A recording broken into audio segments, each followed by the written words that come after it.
Over the course of his career as a labor leader, his organizing has helped energize the American labor movement and counter efforts to weaken collective bargaining and workers' rights at the state and national levels. He is a man who is resolute in his conviction that unions are absolutely necessary to build a strong and sustainable American economy.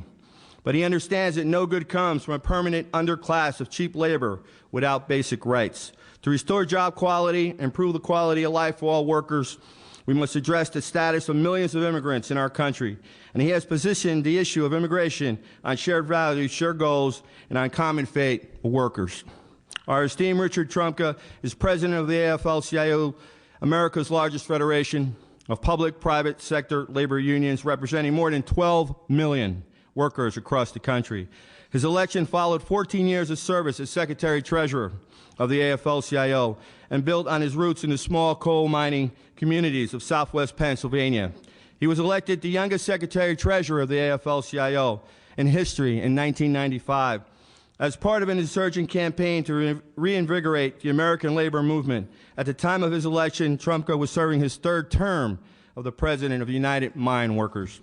A member of the AFL-CIO Executive Council since 1989, President Trumka has been instrumental in developing tactics to rally the support of international labor on behalf of U.S. workers struggling for workplace justice against multinational conglomerates. He has played a key role in organizing a new global coalition of coal miners, unions in 5 countries. Trumka is a generation coal miner from Nemacolin, Pennsylvania, began working in the mines at age 19 and worked in mines for more than 7 years to support himself through college and law school.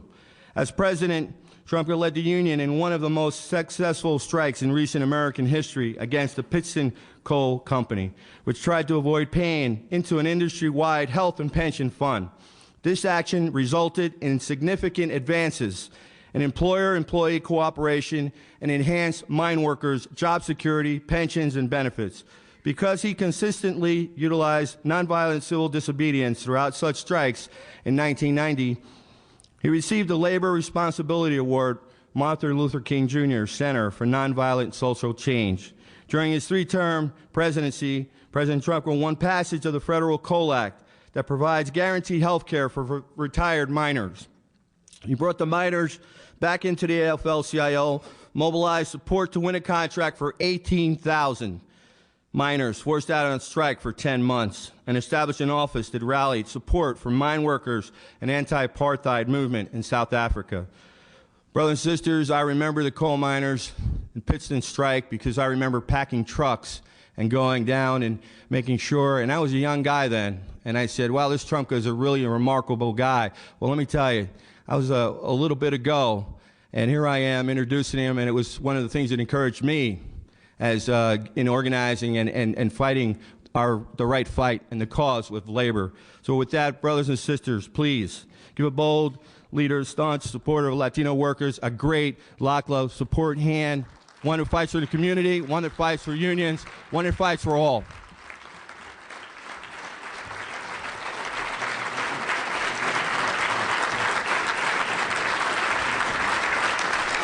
Thank you.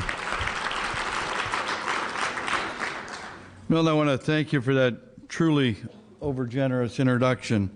And I want to thank you for the imagination and energy and the vitality that you bring to the work that you do. I'm tempted to say amen to Hector and sit down, but of course I can't do that. I just say that I'm humbled and truly honored to be here today and to receive this award.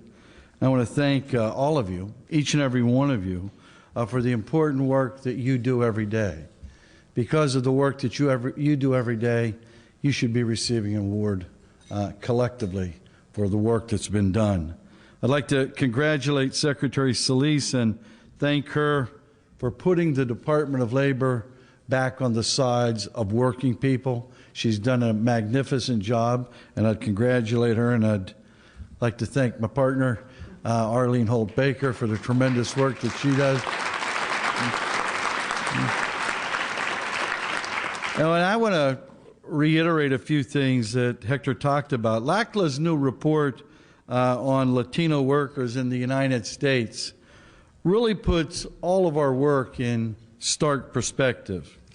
When you think about more than 1 in 4 Latino families lives below the poverty level, when you think that 40% of Latino workers, twice the portion of non-Latino white workers, earn poverty-level wages.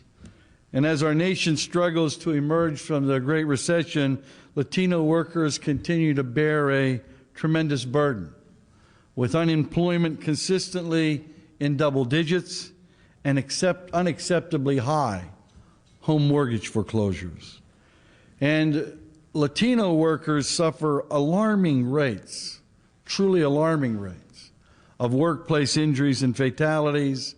And as Hector said, and the report says, they suffer more wage theft than any other group out there. Now, I could go on and on about that, but I trust that each and every one of you will read the report for yourselves, and then it will strengthen your resolve to continue the work that all of us know is so important. Now, I have to be honest with you, the broad American labor movement has a lot of work to do to fully include Latino workers in it. But that challenge carries with it the promise of our shared future. There are 50 million Latinos in the United States, the fastest growing group, demographic group out there, and also are employed in the fastest growing industries. So we must adequately answer the call of all of our brothers and sisters, and I believe that we're already taking the most important steps to do so. We understand that Latino workers often face enormous hurdles, enormous financial hurdles, legal hurdles, language barriers in their search for justice and fairness in the workplace and also in society. We know from our history that we can empower ourselves by coming together, that we can spread the knowledge of our rights and our freedoms, and together we can lift up not only our own communities, but in doing so lift up this entire country. We know that Latino union workers earn almost 51% more than their non-union counterparts. And that's the gift that coming together has for the America's Latino workforce.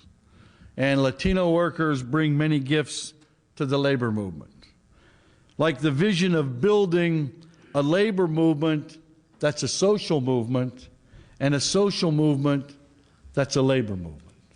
The picture of Cesar Chavez reminds us of that. And when the Latino community needed labor to mobilize to its aid against last year's ugliest new law, the so-called immigration reform in Arizona, LCLAA, this group, well, you were the boots on the ground, the vanguard. And I promise you, the AFL-CIO and all of labor will continue to fight against any and all proposals like this, no matter where they come from. We will stand against them.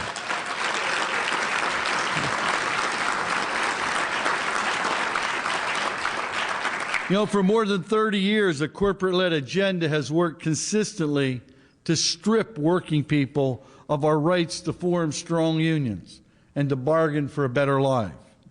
It's a campaign, quite frankly, that's been sadly effective. Year after year, people like Wisconsin Governor Scott Walker have vilified and punished working people. Nobody knows that truth better than America's Latino workers, loved, truly loved by corporate CEOs who want to exploit you with low wages, and then vilified too, to keep America's workers divided and to keep us fractured. That's worked for a while, but no longer. It's time for true solidarity among all of our workers, all of the nation's working people. Let's bring everybody out of the shadows and into the light of a real economy where everyone gets a chance to earn a decent way of life. Because we can't allow America to be a nation of first-class and second-class citizens. It's time for justice for immigrants. It's time for comprehensive immigration reform. And it's long past time to pass the DREAM Act, one of the most beautiful pieces of legislation to be proposed in this country. You see, it's time for all of America's workers to stand up shoulder to shoulder. If the last 30 years have taught us anything, it's that united we stand and divided we beg. So let's stand together. Let's fight together. Let's unite. Let's not let them divide us over anything again.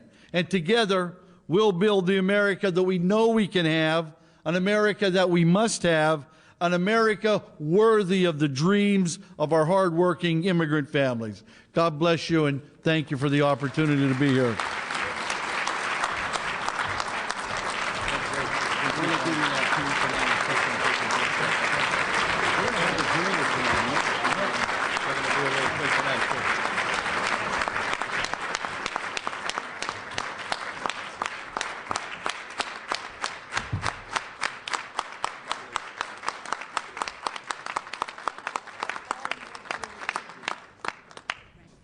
From our professor. There you go. We got a picture of that with our guys here. And come on over.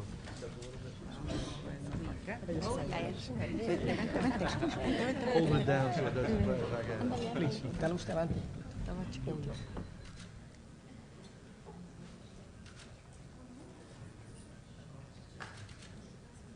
Thank you. Thank you. Beautiful picture. Oh, boy. Wow. Very powerful.